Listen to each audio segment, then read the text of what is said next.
Hi, this is Joseph Williams, son of John Williams, and you are watching the Nerf Herder Council. Why, you stuck-up, half-witted, scruffy-looking Nerf herder! You can't use that word! Only we can use that word!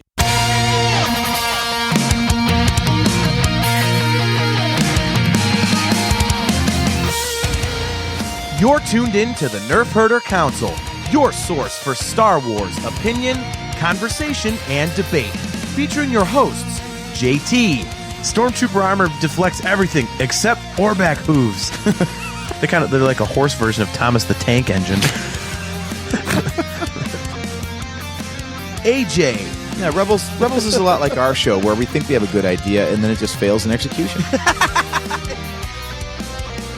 Steve. The vacuum of space does crazy things to your beehole out there, man.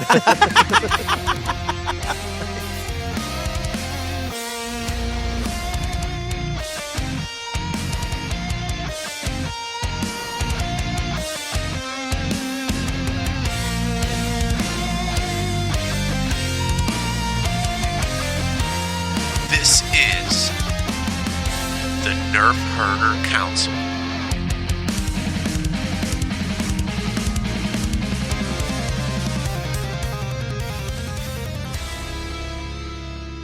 What is up, everybody? Welcome to another episode of the Nerf Herder Council. I am your host, JT. With me are AJ and Steve. We are brought to you by Audible. Go to audibletrial.com/NHC for your 30-day trial and a free audiobook download. If you would like to grab some free, well, not free, but, it'll cost you just a little bit, but it's close to free. It's very inexpensive. Some customized Nerf Herder Council swag. Just log on to shop.nerfherdercouncil.com and you can customize almost anything and you will look great doing it. So tonight's episode, we are bringing on a very good friend of AJ's and mine. Steve, this will be the first time you've met him, but you have heard about him. Absolutely. We've mentioned him many times on the show. And there is a reason that the three of us are wearing Browns gear because our buddy is from Baltimore and, he's a little bit of a Ravens fan, a little bit of an Orioles fan, so, but hey, baseball wise, he's in the same boat as our trash can team now, huh? No. We're in first place. He's not, so he can suck it. Really? Yeah. Third best record in the American League, baby. Yeah. Wow. Okay. Right? 6-4. We're really crushing it. Yeah. So we do have a topic for tonight, and this is a guy, if you've followed the show for a bit, he likes to troll me in the comment section specifically about The Force Awakens. So we are going to talk about that, but before we do that, we want to bring him on. This is a very, very incredible friend of AJ's and mine. It's probably our best Star Wars buddy that does not live in Cleveland. His name is Mark Thrasher, and he is from Baltimore, Maryland. Mark, what is going on, my brother? What's going on, guys? So Good to see you, JT, AJ. Nice to meet you, Steve. Nice to meet you too, man. All right, so let's get right to it. So we met you at Celebration. So before we get to how we met, let's just throw your fan cred out there immediately. Over your shoulder is an actual poster you brought home from Celebration 1. You have been to every celebration but one. Correct me if I'm wrong there. That's correct. Yes. Celebration 7. Yes. Not new. And you were almost coming because we were putting you up. You just couldn't make it. It's kind of a last minute thing that you weren't able to be there. That is correct. Very close. Our both my brother and myself, we were both having daughters that year, so it was a bit of a challenge to get out there. So unfortunately, we had to pass. Now look at the Browns fans would be there, but of course Ravens fans, But anyway, so all right, so we're gonna tell the story here. Steve, I think has heard this, but man. Drop his feed. Yeah. See, doing it solo. Yeah. I'm bringing up my Otto Graham jersey, my Clay Matthews. I can't even look at it. How many Super Bowls did they get you? I lost count. We have 8 How many world felonies titles. did they get you? Oh, wait, that's right. The white coat. All right, so now let's discuss how we met because it literally was over football. And AJ, jump in when you want. Mark, jump in when you want. Steve, ask questions if you want. But AJ and I went to what's called a mixer. after, I think it was like Friday. That's what they called it. They called it a fan mixer, and it was on like the second floor of the Orlando Convention Center. Was the and Catalina wine mixer? Yes, yeah, Steve, the effing Star Wars Catalina wine mixer. Celebration 5 in Orlando. It was 11 years ago, man. Celebration 5 in Orlando. And AJ was living down in Florida at the time, at Tampa, right? AJ, and so you were like 2 hours, out. And it was after the convention, and we went up to this fan mixer thing. AJ and I are sitting at a table, and we started talking about the Browns, and all of a sudden behind me, I hear, "Oh, the Browns." And I turned around, and I was like, "Well, yeah, who you like?" He goes, "Ravens, baby." I was like, "Oh God, there's only 3 of us at the table, and one of them has to be one of these guys." Like, so I mean, is that how you remember it, Mark and AJ? Like, I mean, yeah. Oh, yeah, absolutely. Yeah, it's right away when I heard Cleveland Browns, I'm like, oh yes, opportunity, and and then right from there is when we kind of just hit it off, and obviously there was a lot more to that night, but that's kind of how it kicked off, and there's always been that little bit of competition between us, and but there's always been that mutual love for Star Wars, so it's kind of like it all works out. Yeah. As I recall, we met over football, but we bonded over Bacardi. Yes. Because we had a handle in the car, right? Yeah, because Mark was there with his brother Chris, and Chris's not fiance at the time, but future fiance, now wife, and everything. Yeah, Andrea, and so they eventually came over as we're busting up. Busting each other's nuts about football, and then we start talking Star Wars.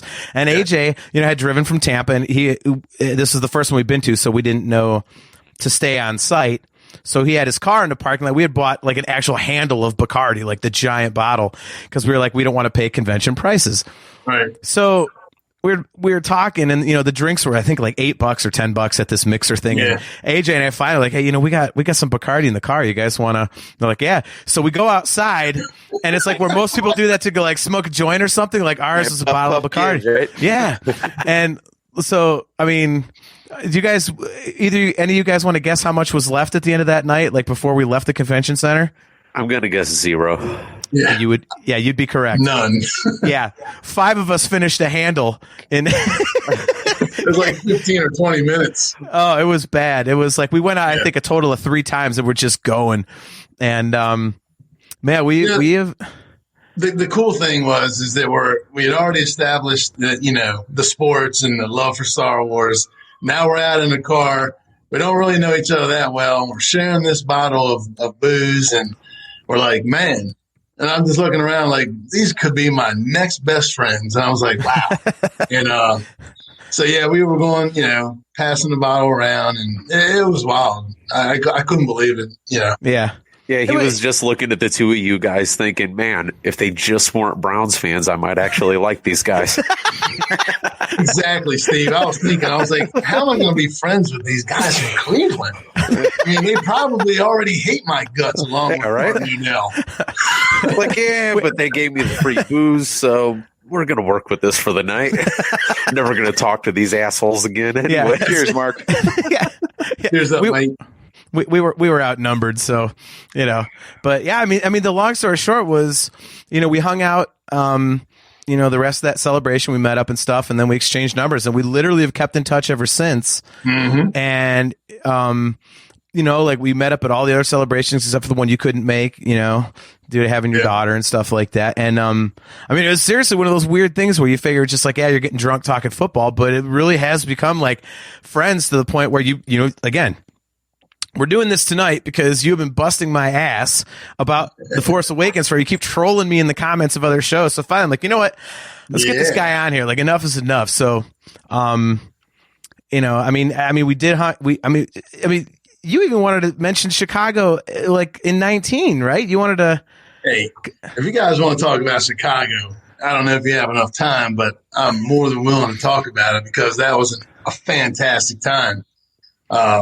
You know what? And thanks for inviting me out to it. You guys really hooked me up, and I was able to make the drive out there. And you showed me these cool restaurants. What was that pizza place called? Pisano's. Pisano's. Exactly. Yeah. Deep dish pizza where the crust was not crust, it was Italian sausage. That is proof that God loves us and wants us to be happy. Let me just put it that way. And it was basically a whole iron wrought pan full of sauce, and it was like, what in the world is this? But it was so good. And there was there was writing all over the walls, and I'm like, good God, what's going on here? But man, that was just one night. But yeah, we took you to Pisano's. We took you to Gino's. That was. Yeah, that was it was like we did everything because like you were staying with us, so we got to finally God, that one night, which is where actually this is a conversation we had drunk off our asses in the lobby of the hotel. That it was a great discussion. And so we're like, well, let's revisit it on the show. But like, we went down there we went to the hotel lobby with, a bottle of rum, a bottle of Johnny Red, Star Wars Trivial Pursuit. And then we just started arguing about the Force Awakens, after lightsaber battling and, all this other stuff. Like, yes. So I'm going through all these pictures in my phone. I haven't deleted them or transferred them. So they're still in there. And you were lightsaber battling, and it was like 4 a.m. Yep. And I got a couple pictures. AJ, you're somewhere drinking. I've got like an 8-minute video of that thing. Oh my God. you have like a bottle of red wine that you're just drinking like it's a glass. Oh, that wasn't red wine. I don't do wine. That was AJ, rum. Yeah, that was rum and Coke. I'll find the picture. That sounds more logical. But it was wild, man. We were having the Johnny Red. Oh, wow. It was wild. Yeah. Don't forget, you went like in true Baltimore fashion. You partied out before the Clevelanders, and AJ and I, let's just say, we ended up like damn near halfway across the city that night at another party, and decided it got a little douchey for us. And we're like, yeah, this is probably not our scene. So we took off and we're sliding down escalators. We woke up like so bruised, we had no idea what the hell happened. And AJ had gone through an entire bottle of was it Kraken? Kraken. Yep, yeah, it's always Kraken. So, maybe that's what it was then. Oh yeah, it was cracking all right because he was cracking up. So I'm cruising for a bruising when I'm back in the Kraken. Nice. There we go. All right, you got a fan there, Thrasher. Good man, right. Mark Thrasher. There you go. My buddy. What's up, Josh? Nice. So far with this guy. He's a good guy. That's awesome, man. That's awesome. Yep. See, all we got to do to get up past 23 listeners is have Mark on, and we'll get about 28 or 29. So there you go. Hey, all right, so time when your guests are more popular than your hosts. By the way, just hey, I'm a whore for publicity, man. What can I say? Yeah, whatever works. All right, so let's get into this. So the crux of the argument is, all right, we're going to talk about The Force Awakens, and we've never really truly delved into it on this level, Steve, AJ, and I, because we've tried to avoid this. I think it is a complete ripoff of Episode 4. It is my least favorite Star Wars movie. I still love it because all Star Wars movies are really, really fun. But I think it's a ripoff of Episode 4 after the first 40 minutes. And you, Mark, completely disagree. You just think it's phenomenal. So all right, start out and explain why this is so great to you and you are so opposed to my viewpoint. All right. So without getting into too many details just yet, there was, obviously the prequels came out. We waited, until 99 to see Episode 1. And then, over those 6 years, we got 3 movies, and they were great, and I loved them. But it didn't quite feel like the original Star Wars movies. It kind of was a little bit different. Now, I'm not bashing them, but they were great.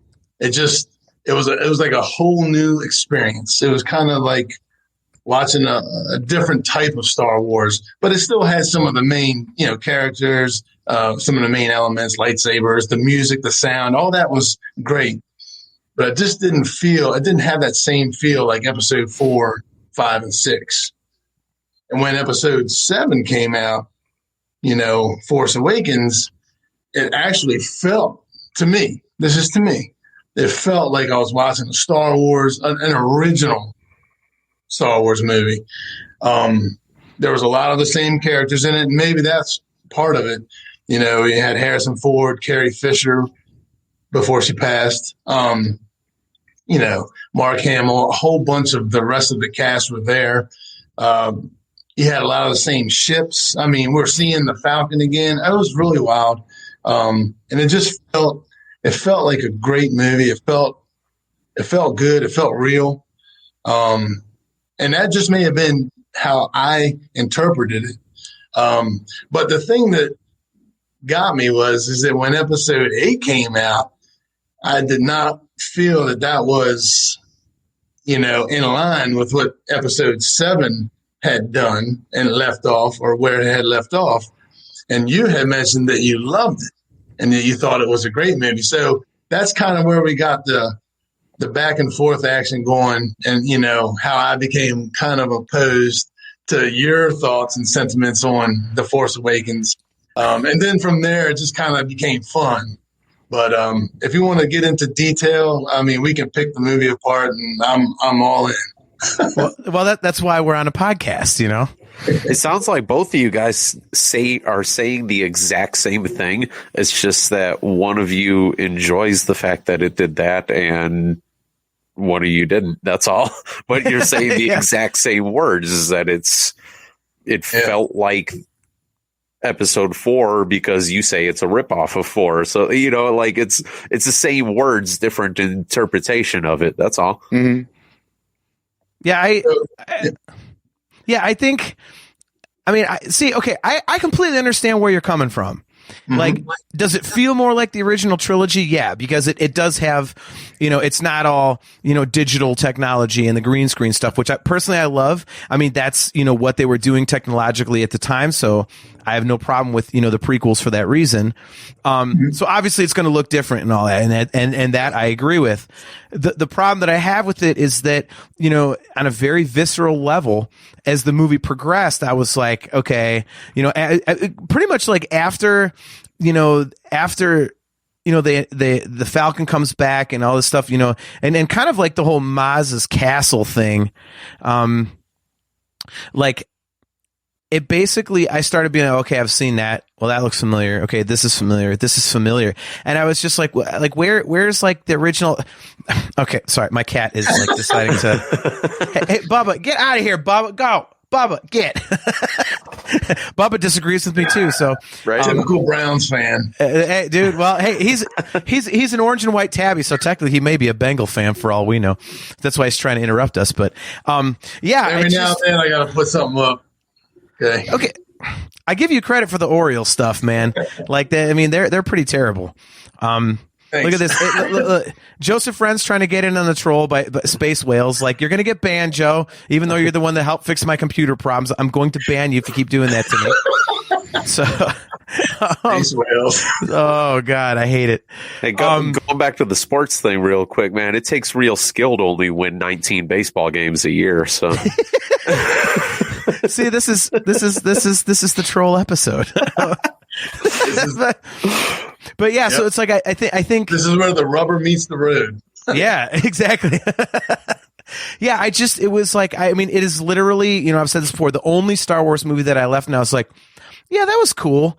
Literally every other movie, I was like, oh my God, this is awesome. Like, it was like, yeah, like in this one, I was like, yeah, okay. Because I was just, you know, especially after the way they reintroduced the Falcon, which was like the coolest way you could do it. It's not just like, you know, this heroic, the Falcon's back. It's like, no, it was like some piece of crap that they didn't know would fly. And all of a sudden, you know, it's back up and going. Like there was that little bit of doubt that they instilled in your mind. Like, it was awesome. And then after that, it was like, okay, well, here comes the Death Star run, and here comes, you know, Obi-Wan's death and all this. So it was just, you know. I think that was JJ's way of bringing us back in gradually. And that whole thing where they're running, and it's kind of we don't need that. AJ and Steve, you guys can speak this because we talked about this, and you guys made some good points about why we need. And I understand those points, but I'm sorry. It's Star Wars. You don't have to reintroduce Star Wars. It's like, oh, remember this? Yeah, we remember it's Star Wars. That's why Disney paid $4 billion for it. We don't need a reminder of Han freaking Solo. He's the greatest character in cinematic history. Okay. Like, yeah, Luke Skywalker kind of kicks ass. Princess Leia is awesome. You don't have to spoon feed me the movie I've already seen. Okay. And I don't care if it was 1977. You're talking about like 38 years later, little kids have seen episode 4. You don't need to spoon feed it to people. It's not necessary. It is if you're trying to make money in 2015 or whatever the hell it was. No, they didn't need to sell it to you. They needed to sell it to a whole new group of people to make all that money off of. That's exactly right. AJ, that's a fair point. Yes, if you had not seen episode 4, you'd think episode 7 was fantastic. It's only because it rips off another movie. So think of all the people, all the kids that were born and are seeing their first Star Wars movie ever. They don't know it's a ripoff. If anything, they're going to go back and see A New Hope later and be like, oh, this is just like episode 7. And because episode 7 is their first experience, they're going to think that 4 is the ripoff. Yep. Yeah. And here's the thing, guys. Well, that's sacrilege. Here's the thing. But it'll happen. Here's the deal. Listen, J.J. Abrams got the assignment of making this movie. It's a big assignment. Probably one of the hugest in his life. Probably, if not the hugest. And he's got to bring in 3 generations. He's got to bring in the people that have seen Star Wars back in the late 70s. He's got to bring in the people that started off with episode 1 and the end of in the 90s, the 99. And then he's got to bring in the new generation that they may have seen them, but they weren't raised on them, that are brand new to Star Wars 2000 or whatever, The Force Awakens. So he's got 3 different genres or whatever to kind of pull it together. And I think he did a great job. I thought the movie was incredible. He was able to tie it all together, and that's hard to do.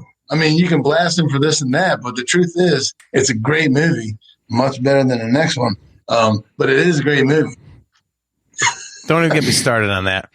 Now, I think we're on the right track with BB-8. I think BB-8 is a perfect example of how you take like something familiar, like we all know Star Wars droids are adorable and everyone loves them, but it was like, oh my God, we've never seen a droid like that before. That's like how you can pay homage to the past without completely ripping it off. Yeah. Well, and I think that's my thing. And Mark, I mean, you make a good point to where, they have, 3 different, segments of the fan base that they need to pull in. And, I think, Steve, when we talked about this, like you kind of made a similar point.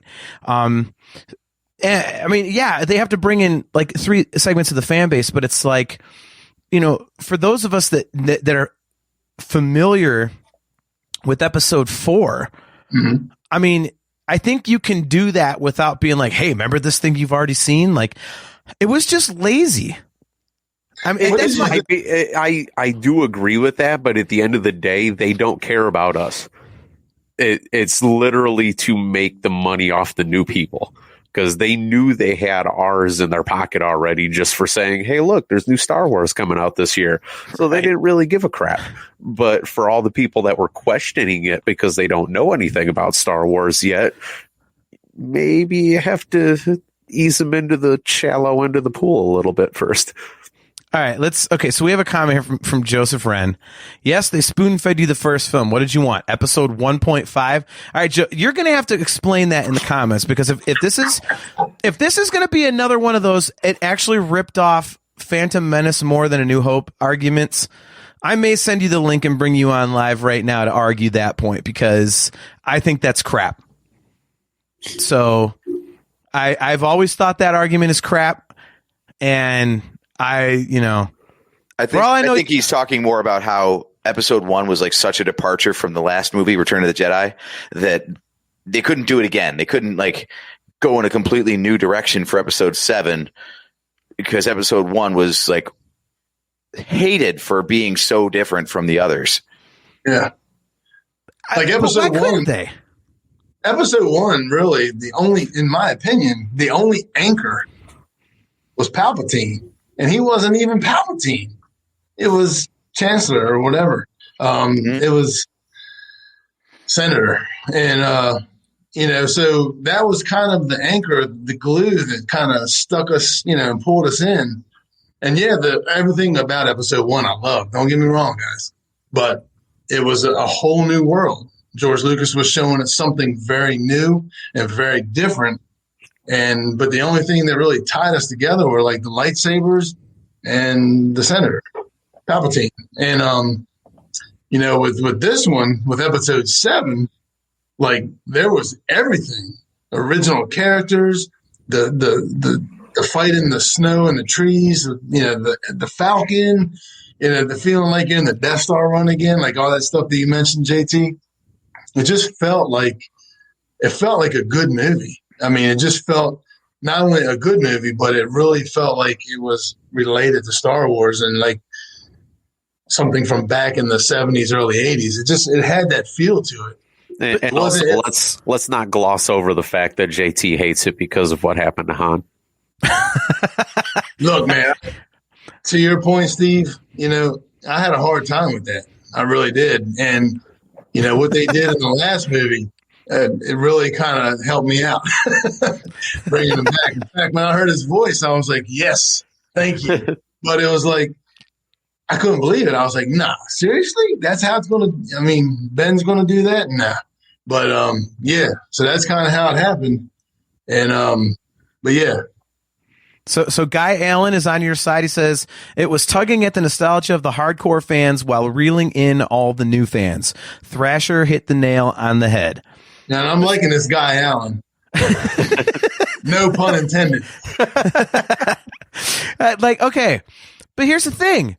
Like, you can tug at the nostalgia without giving you the same damn thing. Like, you know what it was? It was like, people argue about bands that do a greatest hits record where they re-record their old songs.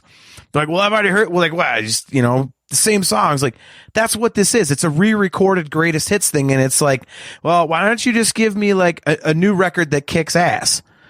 And instead, they just gave us the same thing. Like, I think there was enough in there. I've said this before.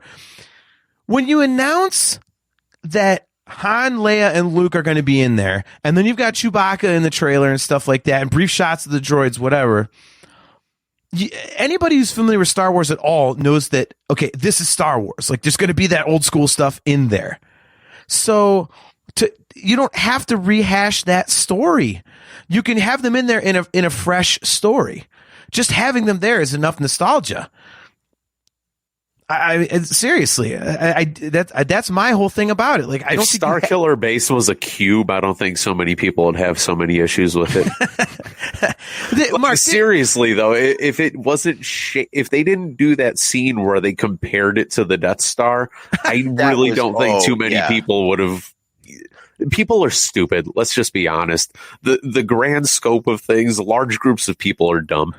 And if you didn't give them that on-screen comparison, a lot of people wouldn't even have thought about the damn thing. Well, I mean, and to your point, Steve, I mean, like, everybody completely just annihilates the line in The Rise of Skywalker. Somehow Palpatine's returned. They're like, oh.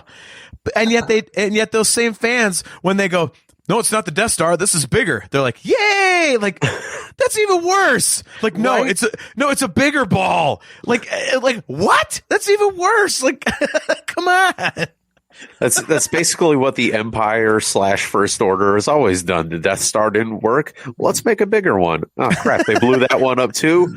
What if we make one the size of a planet? They'll never shut this down. Can't do that one. They didn't think about Han and Chewbacca going in there with a handful of hand grenades being able to blow the whole goddamn thing up. Now, did they? Right? Well, I mean, and JJ, okay, real quick, Mark, I'll let you get to your point. And I love The Rise of Skywalker, but J.J. Abrams did it again in The Rise of Skywalker. I've got a new First Order. They are red because they're more evil, like my gods. They are the same but red. Like, seriously, they're just stormtroopers with a couple extra like grooves in the plastic. Like, I mean, come on, like, that's the best you could do. Well, he did that in the original trilogy too, when he had his Senate guards or whatever the hell they were. They were just guys in red robes. Well, exactly. Like, it's like, he's consistent. Thing, at least all. He knows what he likes. Yeah, exactly. Well, this didn't work. Branding, Steve. It's called Lazy Palpatine. Palpatine's like, you know what this is missing? Red. On, Jack. Oh, no, Jack. Check this out. Okay. So the Empire may have been smarter than we think because they built the Death Star. The Rebels figured it out, blew it up. They built us another one, same thing. This time, they're like, well, why don't we take our stuff to a planet and start building from the inside out or outside in or however they want to work it. And maybe we won't be noticed as quickly and we can rebuild our empire, the First Order. Yeah, that's just my thoughts. I don't know exactly how it happened, but maybe instead of taking it and building it out in space where they can be seen and blown up or whatever, now they're going to be a little bit more incognito. Planets at once. How is a planet incognito? Well, because maybe think about it. Who's the only group in the galaxy that can blow up a planet? The Rebel Alliance. No, the Empire. The Rebel Alliance can go around blowing up planets. Yeah. So with if you the Death don't want Star, your planet-killing weapon to be blown up, build it out of a planet. Yeah, but I think they're going to fly past one that's got a big groove out of it with like a giant circular laser. Go, what the hell is that? Be like, boy, whoa, that's some crazy topography, and just keep going like nothing happens. There was a giant sign on the outside of it that said "Totally not a weaponized planet." Someone's doing recon, they fly past, they're like, signed Bill Weasley. Yeah, this is not the planet you're looking for. Move along. Look at this. Look at this. Scott Luther. The Spice Girls blew up planet Earth in the 90s. Luther, I'm not paying. So Scott is the commissioner of my fantasy football league. I'm not paying next year for that. You just gave me a free season of fantasy football for that. Seriously, Spice Girls were a planet in the 90s. Have you heard of Spice World? That's true. Look at that. See, okay, now I'm all right, AJ. All right, seriously, okay. The fact that AJ knows that, okay, AJ's now been removed from the show for a second till he can behave himself. He got the boot. So, yeah. So, anyways, oh my gosh, yeah, I just like I say, like I don't know, it just seems so lazy to me. You have all this time to come up with this concept, and the best that you can, and by the way, an open, just like. You know, the world is your oyster to create anything. They basically say, here's Han, Leia, Luke, Chewie, R2, and 3PO. You can do anything you want. I think I'm going to do 2/3 of episode 4. Like, what the hell is that? Mm-hmm. Like, that's the best you could come up with? Like, you know, something I just realized, though, it's all those things that repeat themselves from episode 4. They're done by the new characters. It's not like it's Luke doing the trench run or Leia sending him off and watching everything. Like Han's off doing his own thing. It's Poe doing the trench run. It's Finn doing his own thing. Like Han never infiltrated much of anything. Like he did that thing in episode 4 where he freed the princess, but that was Luke's idea to begin with. Mm-hmm. So most of this is all the new characters doing the old characters shtick. Yeah. So it is kind of a good way to mix like old and new. How is it a mix? We've already seen it. Like how is characters? Who cares? Look, if it was straight up like the same characters doing the same things, that's an utter rehash. This is at least trying to stray like a little bit away. No, I'm just trying to play devil's advocate here. I don't know. No, it's a cover band. Okay, I sing in a cover band. I would never go out there and go, okay, I'm, Metallica. I'm Alice in Chains. Like, no, your brother, believe me, you're a cover band. Like you do look like Starkiller Base. I do have a big laser killing weapon in my center, so my belly. That was a belly button that's joke. Better than I was thinking. You're never going to budge off this, John. But just to show the global love, for lack of a better statement, for episode 7 and your dislike of it compared to the love you have for episode 8 and the world's disdain for it, like it shows that like when they did have. Like you said, the world is your oyster thing, and they did go off the beaten path. Nobody liked it. But you spoon feed them episode 4, and the thing was the highest grossing movie for God knows. You know what I mean? Like it didn't break the records, but it was like the biggest Star Wars release ever. So it's like, obviously, going back to the people are stupid thing, people like it when you just give them the same crap over and over again, I guess. Hey, I would like to say that was just that any tickets would have sold because it was Star Wars, but you don't get to over $1 billion at the box office unless people are going back like 2, 3, 4, I don't know, like UJT 7 times. So, oh yeah, that one I saw. I think I saw episode 7. It was like 12 times. This movie's awful. I'm going back for my 11th showing, dude. It's Right. Star Wars. I mean, it's like, but after 12, I am done. Yeah. I mean, Screw it after 12. No. 13 is way too much. That's bullshit, dude. It's just like Friday the 13th. There's going to be 100 of them one day. They're still going to be great. Even Thank you. Okay, I'll buy it on Yeah. Blu-ray, but not the Steelbook. Yes. Yeah, exactly. And so, I mean, They're going back to VHS. And you know what? To your point, Thrasher, even the Friday the 13th movies, they weren't all that great. Lord knows Jason on the cruise ship was horrible. Jason in New York City was horrible. Oh, man. They still made money, though. Of course. Look, I think that Star Wars The Force Awakens is the highest grossing movie domestically ever.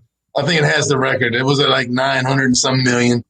And maybe it's over that now. Who knows? But it's a good movie. And if there's, I'm a little bit biased, and I'll tell you why. Friday, the movie's getting ready to play. And I got my tickets, this and that and the other. And I'm talking to my brother, Chris, on the phone. It's Friday morning. He's in Florida. I'm in Maryland. And I'm like, Chris, man, it's too bad we just can't watch this movie together. And he's like, well, maybe I'll just come up there and watch it with you. And I was like, what? I said, for real? Like, you have to work or what? He's like, nah, man, I can do this. So he calls me back in like 20 minutes. He's like, yeah, I'm flying in at like 3 o'clock. I was like, what? That's awesome. So on the fly, my brother comes up. I pick him up from the airport, and we all have like a dinner. We go to like Buffalo Wild Wings, me and a bunch of friends, my brother, Chris, and then we go see the movie together. And it was like, so that was kind of special. And maybe that set the night up or set the movie up. But in general, I still think that the movie was good. I didn't have too much about it other than Han, that scene at the end there. I didn't care for that, but that's because I'm partial to Harrison Ford. But the whole movie just felt good to me, and I was so thankful to have been able to watch it. And I just want to throw that plug in there for my brother coming up like on the fly that day. And there is something to be said about a level of comfortability with the movie too. Yes, they might have took a lot of ideas from episode 4, but just the fact that you could feel comfortable watching the movie, like without having anxiety of what's going to happen next. Like that little bit of comfort kind of makes you enjoy the movie a little bit more too, Mm-hmm. Kind of like after you've watched it 11 times. Like what's Jar Jar going to do next? Yeah. Yeah. Yes. Being I like Jar Jar, but you just don't know. I'm sorry. Go ahead. Sorry. I was just going to say that being the first movie that George Lucas wasn't involved in, they had to convince people that they could still make Star Wars without him. Yeah. I just think it was too. The easiest way is to just go back to his recipe, basically. I just think that's too safe. I'm sorry. That's not the Lucas way of doing things. I mean, now I will say this, Mark. I don't know. I had a Twinkie the other day and it was fantastic. And I know it's probably not the original recipe since they went out of business, but damn if I didn't think it was the best Twinkie I ever had. If you're comparing Star Wars to Twinkies, like not only am I removing you from the feed, I'm removing you from the show permanently. But Twinkies are good. Yeah, I'm a fat guy. I concur. Yeah. Hey, anyone who liked Guitar Hero 3, that was made by non-original creators. So clearly you can continue franchises and do just fine without the originals. Jeez. Yeah, I mean, I get where you guys are coming from. And I mean, Mark, I think, you make a very good point about your brother coming up and, doing that surprise trip. Like, AJ and I have talked before about, episode 3 is my favorite Star Wars movie. And a lot of that comes from, that was the first midnight movie that AJ and I did together. And we were like center of the theater. And it was like really the last time that everybody could do the full cosplay thing. And you know, the lightsabers and everything. It was, you know, the last time you could do that for a Star Wars movie. So, I mean, I completely understand that part of it. Mhm. I will never understand, you know, the laziness of, you know, and maybe not even laziness. I don't know the word, but I'll just bluntly, the lack of balls that it takes to like take on a Star Wars movie and not take a chance. I think that's why I love The Last Jedi so much, because that's a George Lucas way of thinking. That's I've got this monstrous burden, you know, to create something that has this enormous following and people are waiting with bated breath to see this. And I'm going to just do what I feel is cool. Like, I'm not going to worry about what is expected. I'm not going to take the safe route, you know? And to me, that's kind of what the heart of Star Wars is. And J.J. Abrams did not do that. You know, I mean, I prefer the Rise of Skywalker to The Force Awakens, and The Rise of Skywalker is nothing but fan service, and it is goofy in spots, but it works better because at least it's an original story. It's not, well, okay, here's Return of the Jedi all over again. Like, I mean, if you want to say it is because there's a huge battle, the good guys beat the good guys at the good guys beat the bad guys at the end. Excuse me.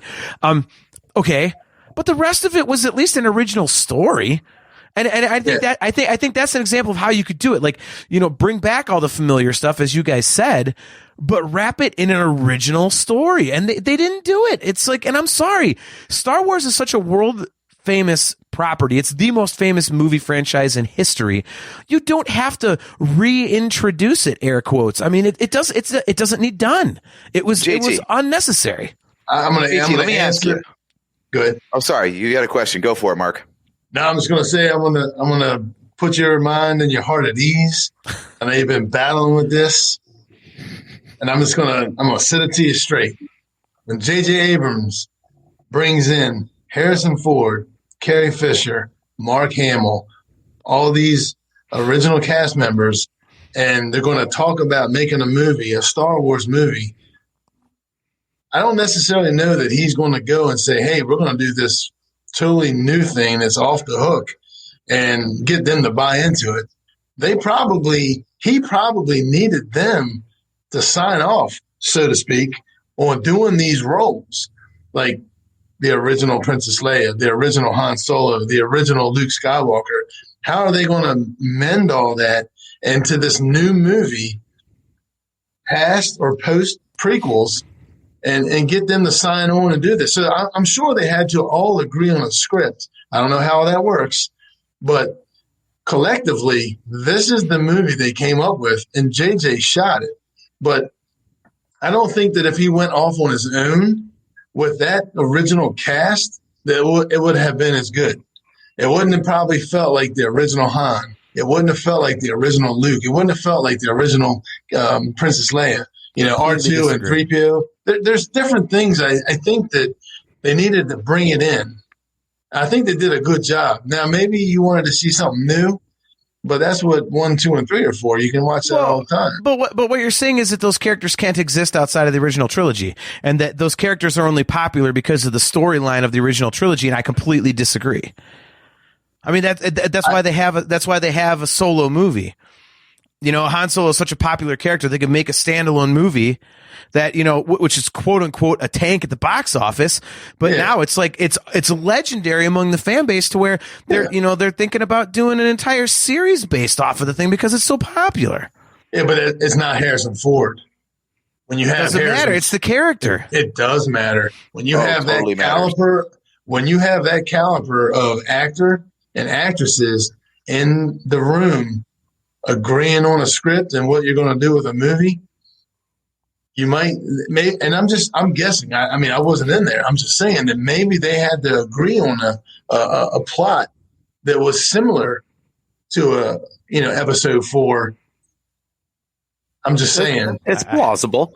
Yeah, I mean, when you're dealing with with actors of that caliber, especially ones that, you know, were previously in Star Wars, that could absolutely be a thing where they all sat down and said, yeah, I'm not digging this script. You guys got to do something different. Yeah. Who the hell knows? I mean, in this day and age, a lot of that shit comes out on the internet, but a lot of it gets hidden behind closed doors too. So, I mean, it's possible. Who the hell knows? They all had to agree. All of them. As soon as you decided to put the movie within the lifespan of those characters, you had to get those actors to play them. There's no way you could tell a Star Wars story, not involve the characters, and if you're going to involve the characters, there's no way you couldn't cast those actors. But they don't have to be in the same story. Okay. So David Hill says, I watched it in 3D again the other day. I don't remember how many times I've seen it, but the 3D makes it even better. And I agree on that. By the way, I watch it in 3D VR on my PlayStation. This is one of my best friends. It's awesome. One of my best friends from high school. Actually, you guys met him one time. Yeah. And he says, how can you not love that movie? I do love the movie. I mean, it's Star Wars. I love it. It's just, it's too much of a rehash. And, to what you guys are saying about having the original actors and actresses and stuff, like, I think that, that it kind of strengthens my point in that because you have them, you don't have to put them in the exact same storylines. You don't have to, remember Han Solo? Well, now he's back as like the savior guy. Like, you don't have to redo everything that they did. But I don't think he did. I don't think that he did. I think they needed to rekindle the princess and Han Solo, and they did. They had a scene together there, and they talked about things. They talked about their son, Ben. There were some real, intimate parts there, personal things. And then, there was just a whole lot of dialogue in that movie that just, it kind of, was in relation to what happened in episode 4, 5, and 6. They kind of picked up from there. But I don't think it was the same movie. I don't think it didn't feel like episode 4 to me. I mean, there's a couple scenes in it that might have resembled things from episode 4, but I don't think it was the same movie. I don't think it was a ripoff. And hell, Han was a complete 180 from the original trilogy. Original trilogy, Han would have been trying to collect his money and get the hell out of there. He never would have confronted Ben on that thing. Went and put his own ass on the line, putting the explosives inside there and all that stuff. Like he was other than the jacket, he was. Yeah. Well, no, even the jacket was new. But even that he was back to being Smuggler Han. Like, CMS Podcast Network, which is either Aiken or Toomey, a couple of my really, really good friends. Why did no characters arise from the last 6 movies as dominant as Luke, Leia, Han, Vader, etc.? I mean, and that's the point. Like, they bring these guys back and like, they rehash episode 4, which kind of crippled the new characters from the get-go. There was no way that they were going to have these new characters be worth as much as the others because they're like, oh, remember these guys that you love? Here's the same story too. So you're focused on the nostalgia, and then these other like the people that are supposed to be the new, big 3 or whatever are almost relegated to background characters in a way.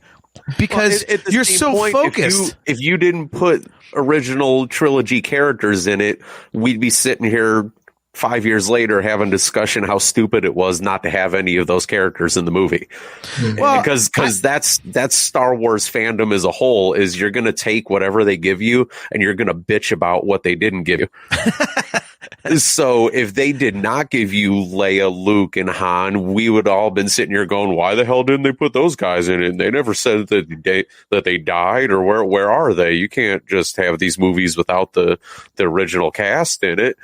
So you're going to lose either way. Yeah. It's like Qui-Gon said, your focus determines your reality. We're busy harping on all the things that are like rehashes from episode 4, but think about all the stuff that wasn't. Like, we saw new force powers. We saw a lightsaber design we never saw before. Kylo Ren in general was just a new thing. Right. Just like the opening scene. Rey's backstory, Finn's backstory. All these new characters had completely unique origins. Kylo Ren is the only one you could even tie to the original cast at all, just through legacy of, familial ties. But otherwise, they had a completely new cast of characters set up. And we saw ships doing stuff we'd never seen before. The Falcon pulled off tricks we didn't know it had. Like, there's a whole bunch of new stuff in that movie still. Yeah. All right. So here's a good question. We got a couple questions. Okay. Jesse Cole says you guys should brainstorm the new plot that it should have had right now live on air. Okay. Well, here's my idea. Don't make it the Skywalker saga. If you want to tie it to the Skywalkers somehow, that's fine. But when you're talking about something 30 years down the road, maybe don't use those original characters as an anchor.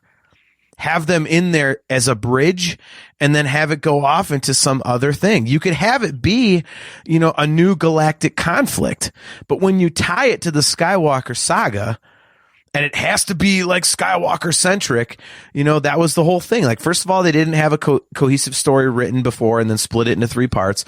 And second of all, it kind of painted them into a corner. So the one thing that always bugged me is the whole, it's a map to Luke Skywalker. I've never seen a map that points to a person.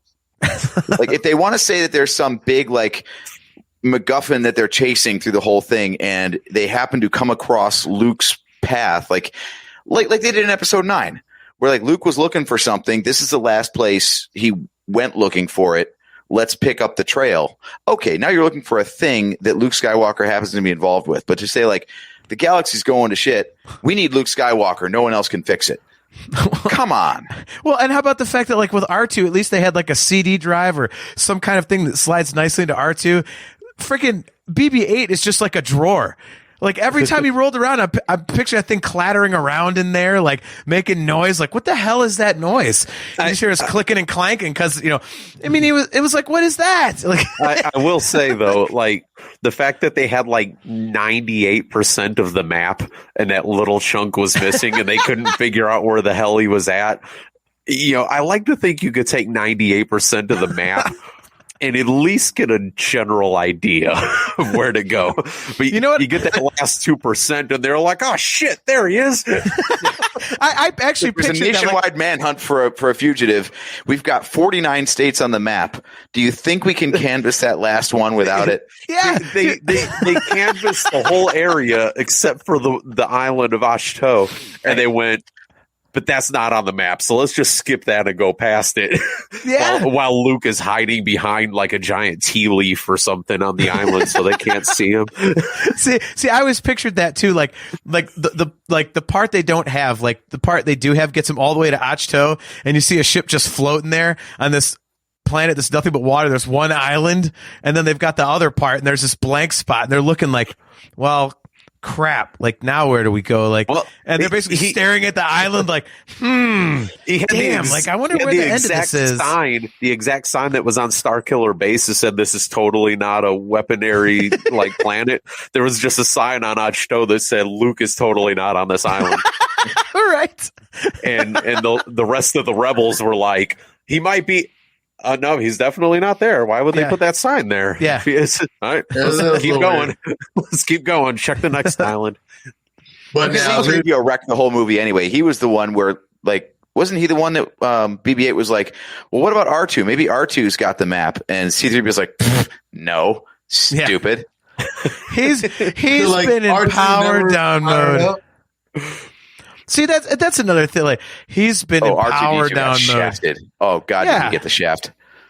Like, how can you not find a part for R2D2 in your movie? I mean, he's the most important character in Star Wars. Which, right. I mean, literally, if you look back, I mean, and by the way, we're going to do that episode. We're going to go through all the movies and explain why R2D2 is the single most important Star Wars character. Our cousin brought that up years ago, and when you really look back at every movie, you're like, oh my God, he really is. Mm-hmm. Is it really the Skywalker story, or is it the R2 story? It's the R2 story, man. It is. Yeah. So he's also kind of a dick though, because he always knows more than he's letting on, and people go through a bunch of shit as a result. If he would just tell him what he knew from the start. Yeah, I really don't think they understood R2 as much as they like to act like they did. Like in episode 4, R2 was just beat bopping all over the place, telling them, "Hey, I know who the hell Vader is," and Luke and all them are just like, "Yeah, R2, it's totally, it's that thing over there. Yeah, you're right, buddy." Knowing full well they don't understand anything he's saying or Chewbacca or any of that shit. They're just like, go ahead. All right. Do what you got to do. So Joseph Friend says, remaking, quote unquote, the first film puts the pressure on the new characters to create something new. The existing characters have to be there if this is a continuation of the Skywalker story. And I mean, I agree with that. And I think that's my issue is that, like, okay, you don't have to continue the Skywalker story, but, you know, remaking the first film does put the pressure on the new characters to create something new. And they did in The Last Jedi. But in, you know, The Force Awakens, they did not. So I'll never understand the hate for The Last Jedi. It's like, I mean, and that's a whole nother topic, but it's, you know, like I would have wanted The Last Jedi as The Force Awakens in terms of something new, something fresh, something, holy crap, this is, you know, I've never seen this before. Like, and would you have felt better if they would have gave you not so much the story of 7 and 8, but if they would have gave you the full blown original story as 7, and then with episode 8 kind of went to the well a little bit and made that one more comfortable and remake-ish? Would you have felt better about that? I don't know. Again, to me, like coming out of the theater after, you know, first of all, when you find out about the Disney sale, what was it, 2012 or 11 or whatever it was? Something so you're waiting like, that, yeah. like 3-4 years. You're like, oh my God, like we thought Star Wars was over. It's back. And then the first thing we get after all this like buildup, not only of Star Wars is back, but oh my God, like all the other plans that they announced that they have, I get something that is basically something I've already seen. I'm like, this is the best that you could do. Like it almost seemed insulting. It was like, I mean, how dumb do you think we are? Like, and I'll be, you know, I'll say it. And I'll say, look at JJ's hold on a track second. record too. If I remake something. if I'm going to piss a lot of Star Wars fans off, I apologize. But I can't believe this film is so popular because I'm like, I really didn't think Star Wars fans were that dumb to just go, okay, it's a because I've heard a lot of people say it is a rehash, but I love it. Like, but that's not what Star Wars is about. Like, so that's all you want is just like, and it comes up, you know, like with The Last Jedi. That's not what Luke Skywalker would do. He is a superhero. He needs to like stop it. Like, are you? I had more faith in Star Wars fans to want something original, something cool that pushes the story forward. Instead, maybe a bunch of people just want rehash crap. Dude, if I piss people off, that's saying fine. Like, I just want to see the Millennium Falcon. I want to see Han Solo and the Millennium Falcon kicking ass. Like, yeah, okay, but you've seen that before. Yeah, okay, but it's like for 60 seconds a movie. It's not, you know, an hour and a half of a movie. You know, even Solo itself, like, you know, they have that, but it was to explain how he became a legend, how he got the Falcon. It wasn't just like, you know, within the first 5 minutes, oh, Millennium Falcon's my ship, and then he's just destroying shit in the Millennium Falcon the whole movie. They didn't do that, so that was cool.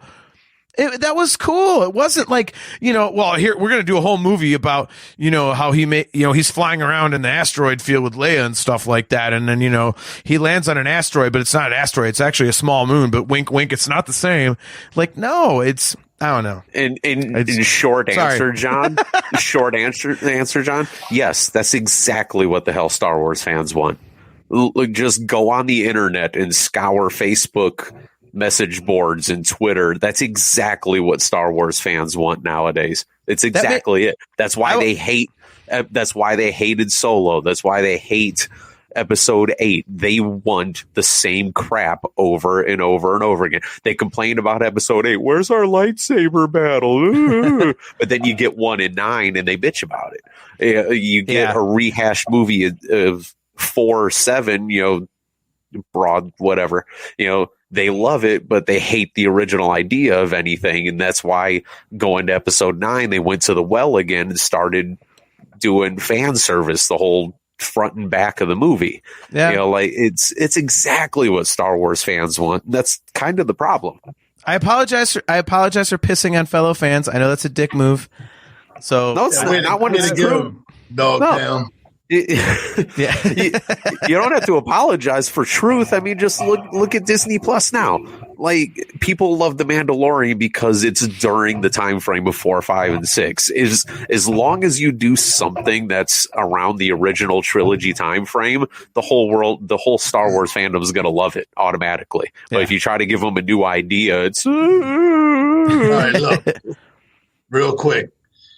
everyone watched 4, 5, and 6. They loved it, fell in love with it. It became culture. I mean, it was just, it's the best movie ever, right? Best franchise, in my opinion. Then they come out, 15 or so years later with 1, 2, and 3.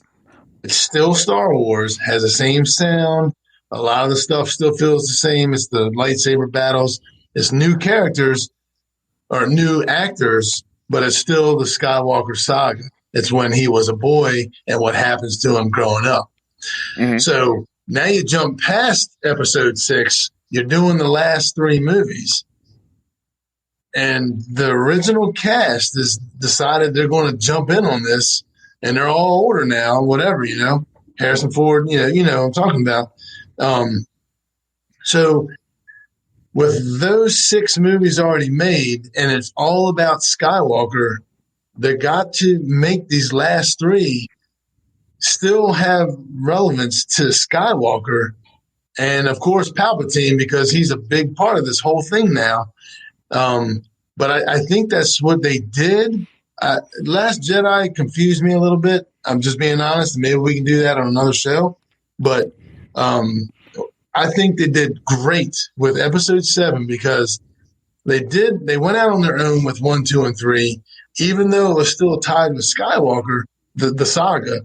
But now that they got the original cast members, they got these new set of movies, they're kicking it off. I think it just wanted to make it feel like it did 30, 40 years ago. And I don't think it was a ripoff. I don't think he tried to steal anything from the original movies. I just think that they wanted to make a good movie that felt like the original trilogy with the same actors who have all aged. And they all had to agree on it. So, I mean, if you look at it in that retrospect, up until 7, up until 8, I think that that's really how it went. And I can't fault that movie. I can't find anything bad in the movie. I don't like the way Han died, but I can't find anything wrong with the movie. I agree. I don't know how you can. Timing is everything. The reason 7 ended up being such an homage to the original trilogy was because 1, 2, and 3 strayed so far from the formula. Yes. Like it was a quote return to form, If they had just come out with if Force Awakens had come out saying like 86 or 87, if they had just like kept on churning out stories, it wouldn't have been nearly as well received because we'd already seen that brand of Star Wars for the last 3 movies. Right. But then when it's like, oh my God, I haven't seen a movie like this in 30 years. Now it's fresh, everything old is new again. There's not a lot of crazy mess going on. CG animals like fighting over. I mean, it wasn't like little aliens flying all around. It was like they brought it down to earth. And me as a Star Wars fan, a real Star Wars fan, JT, really appreciated that. To put it in musical terms, JT, it's like if Def Leppard had come out with Euphoria immediately after Hysteria. Which they did. It was a hit because no, they didn't. They totally That wasn't didn't. the next record. No, yes, it wasn't. It was. It was marketed as the next record, but it was because they put out other records in between, and then they marketed it like it was the next record. No, unless I'm wrong, the next record was the marketing tagline was "After Hysteria comes Euphoria," and it came out years and years after Hysteria. No, well, what? Like a decade later. Adrenalize. Okay. Yeah. No. It was Euphoria. Yeah. Okay. Another musical example: Operation Mindcrime 2. Sorry. How many albums were there between Operation Mindcrime and Operation Mindcrime 2? Okay. That's a whole different thing. It's marketed as a return to form because they strayed away from the formula. Different kind of truth for Van Halen. Was a kick-ass record. It was like what should have come after 1984 if Ross stayed in the band. Yeah. Except he didn't, and we had all this Sammy music in between, but then their whole marketing spin was, remember that thing way back in the day that you liked? Well, here's more of it. Yeah, but it was different. It's timing, man. It was better received because there was something different in between. 7 was exactly what it needed to be, I think. Well, I mean, when you phrase it in that context, I can understand that, I mean, again, I don't think it was necessary because, I mean, I get what you're saying is like, they basically kind of were like, oh, people, and that's why I think it's kind of a weak mentality because they were like, oh, well, the prequels, they sucked and the fans crapped on them. So let's give them what they really like. And, oh, let's play it safe and give them episode 4 or whatever. It's, I just didn't think they need to do that. I mean, Mark, to your point, you mentioned having the original characters and stuff in there and, they got to, they sign off on the story, whatever. I mean, let's be honest. And, you say, oh, I'm a real Star Wars fan, not you. Like, you're joking around. Obviously, we're huge Star Wars fans, both of us, all 4 of us. I mean, as soon as we heard that Han, Luke, and Leia, and 3PO, and R2, and Chewie are going to be in the movie, wouldn't you have been okay with, like, whatever story they tell, as long as they were true to those characters? I mean, that's my point, is it's like just having them there. You're like, oh, dude, like, that's awesome. That's cool to have them. It's, like, they didn't need to rehash the actual story. Just having them there was enough of a springboard. I thought that having them in there was incredible. And I thought the interaction between each other was good. Now, the whole thing I didn't care for was the small amount that Luke had to deal with it.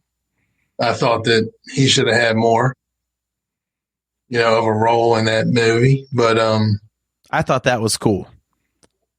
Just at the very end. Dude, when you tease him and... No, they really teased him. I mean, yeah, you tease Luke Skywalker and then he's in there for like 30 seconds. I'm like, that's great. I mean, I wanted to see more of him too. Yeah. But again, to me, that was an original idea. Like, that was, something okay you didn't expect. Like, I thought that was cool. Yeah. Whereas that's the one thing in that movie that, people hated. They were like, oh, we need more Luke Skywalker. It's like, well, do we really? Like, or do we need more Rey and Finn and Poe and BB-8 and Kylo Ren and stuff? I mean, yeah. So I feel like they addressed that in The Last Jedi. People miss like how direct that was of a line, but they're like, what do you think I'm gonna do? Go out there and face down the whole First Order with a laser sword? Yeah. Like, that was directly to the fans going like, oh, you thought Luke Skywalker could just go out there and save the day for the entire galaxy? Yep. And I love that. It's just and you like that. And again, that's the same thing that the majority of fanboys bitch about, because you had brought it up earlier tonight, John, the whole, oh, Luke wouldn't act like that. Because we all personally know Luke, apparently, and, we know how he acted while in, his own 30-year exile on the island and everything. So, yeah, we all know exactly how he was going to act after all that time, right? Yeah. Yeah. I don't know. Like, I mean, you guys make great points. Again, like and it's again, at its most visceral level, it's the only time I left the theater after Star Wars me being like, yeah, that was pretty cool. Like, and I think what does it to me, like, I wouldn't mind doing that so much if it wasn't this monstrous buildup of, oh my God, Star Wars is back, and oh my God, the original characters are back. And then it was just like, like, I think it was just this letdown on all levels for me after this huge, and thank God I saw the movie poster, because I mean, and you guys, AJ, you and Steve will attest this. I mean, Mark, when I saw the movie poster, when they did the big reveal and Starkiller Base was in the middle, I mean, I told them, I was like, please God, don't tell me that the bad guy's super weapon is a giant ball. Like, again, it's a giant ball. Yeah. And I was like, really? Like, we've seen that twice already. Like, why is this, well, maybe that's why Han said Chewie, we're home. Because he was talking about episode 4, not the Falcon. Yeah. Yeah. Look, they made good on their damn promise. Okay. In episode 4, they come up on the Death Star and they're like, you set it for that small moon, and it was a space station. This time it was a small moon. That's no moon. Actually, dude. Yeah. Wait. Hold on. I was like, oh crap. Yeah. Never mind. You're right. That's small moon. Yeah. Go the other way. There's an Obi-Wan Force ghost in there, and it goes, Not this time, boys. I'm out. See ya. Y'all got Most this certainly is a small moon. You guys got this. And he fades away. We just explained Obi-Wan's absence in episode 7. Lets out an old man creeper on the way out the door. Just like that. Like as he's walking out the door. Like, It just smells like old ass and mothballs. do Force Ghost farts smell different? Are they more regal? Are they, or is it just an actual fart? See, this is a whole nother episode, but I mean, these are the ideas that we get on when we're getting silly. So, but, all right. Well, I think, on that note, we'll close up shop here. First of all, huge thanks to you, Mark. Thank you so much for coming on, man. Obviously, AJ and I, we love you. It is awesome to hang out with you. Definitely, we'll have to get you on again if you'd like to come on. We appreciate. Yeah, I mean, you were great. I appreciate it very much. Like, thanks for showing off that awesome piece of celebration history back there. No problem. A little bit more here. Oh, the pass! The pass! Oh, yep, signed by Ray Park. Oh, that's amazing. Yeah, that is awesome. The official 3-day lanyard from Celebration 1 with the Ray Park signature. That's right. And oh man, yeah, that a is good time. awesome. Yeah. So, are we going to see you in Anaheim next August? I don't know. I have a feeling. I have a feeling that there'll be a hotel room that you might be able to crash in. A little birdie told me. I'm getting the thumbs up from across the room. Well, there you go. All right. So the plan has been hatched. So now we just got to figure out how to get you guys tickets. I'm the only one with tickets. So, Steve, are we going to see you? Oh, no. Let's be realistic about that. It's right next to Disney. I know. Oh yeah, I do have to check that place out now. Disneyland, right? Yes. Steve is an enormous Disney freak, so he does his trips to Disney, whereas AJ and I do Celebration. So yeah. Hey, can we do a whole podcast of episode 8? I would love to. You and I would be completely flip flopped. Yeah. Yeah. It's pretty much going to be the exact same podcast, except you guys are going to be on the opposite side of the room. We'll just repost this, but every time I say the Force Awakens, every time we say the Force Awakens, it'll be The Last Jedi. See, whatever. JT, hold on, son. Let me tell you something, Jack. Let me tell you something about The Last Jedi. Listen up, Jack. Let me tell you about The Last Jedi. They're the worst overdubs ever for all of us. Be like a poorly recorded audiobook. But yeah, so it'd be like the first half dozen of our podcast. Right. Yeah, pretty much. So when they came out with The Rise of Skywalker, you hit the wrong button. Damn it, soundboard. Yeah. So, all right. So real quick, we do have to address something. And Mark, if you want to be a part of this, you can feel free. Maybe you could be a judge, or if you buy a set, you could play along with us. So for May the 4th, we are going to do a live episode on an off night of Cards Against Star Wars. And Steve and AJ and I have a set. We just need people to judge. So obviously we'll have to show our cards on the screen and be like, people can be like, oh, that one's funniest or whatever. Like we'll read our cards out. But I'm thinking, guys, we should do it on Friday, April 30th. It'll be like a couple days before May 4th. And I think we could do that. I mean, if you're available, Mark, if you're available, Steve. In the evening? Oh, no. Again, Baltimore, what the hell? This is why Cleveland makes fun of you. No, we're going to get on at like 8 o'clock in the morning on a Friday. I'll make sure, Good Lord. My goodness. Yeah, I'll bring my set to work with me, and you guys can wait an hour for me to get back to my phone. I'll be reviewing legal contracts, reading stuff like, Han Solo's rancid butthole, like live on a computer while I'm trying to be on Zoom meetings. I don't think Mark gets it. Let's get Sarah on instead. Yeah. Okay. Yeah. Get the wife on, man. So. Yeah. Nope. Nice. Well, maybe she could be with you as a judge or something. Who knows? Right. But, if you're in, Mark, if you want to play along with us. So yeah, on Friday, April 30th. Let's do it. Let's do our Cards Against Humanity as our special, let's get drunk and play cards. Look at this. My buddy Aiken, record it and release it May 4th, dummy. We're trying to do it live, dummy. Okay, so I don't need your input. Okay, I get about 27 listeners a show, Aiken. I don't need to hear from you and your 40,000 downloads a week. Now go away. So before we were so rudely interrupted by a successful podcast. So yeah, let's do it. Friday, April 30th. Let's do some Cards Against Humanity. We will actually be doing a show a couple days before that. We'll do our next podcast.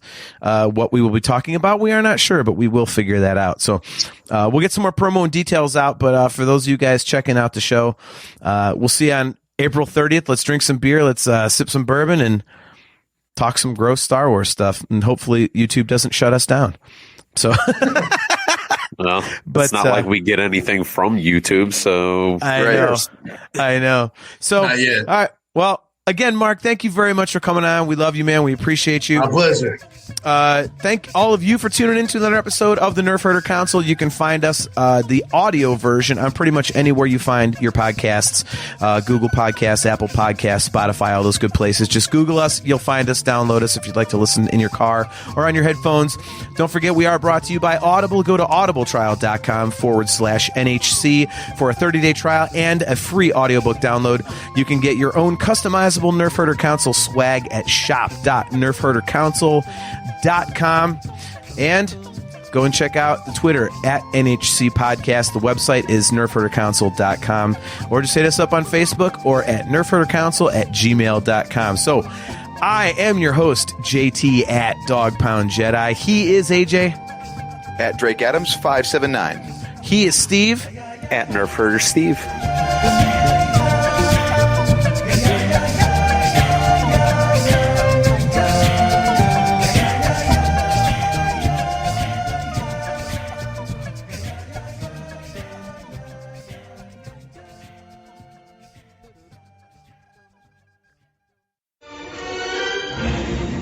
Bucket of bolts is never gonna get us past that blockade. This bucket's got a few surprises left in her.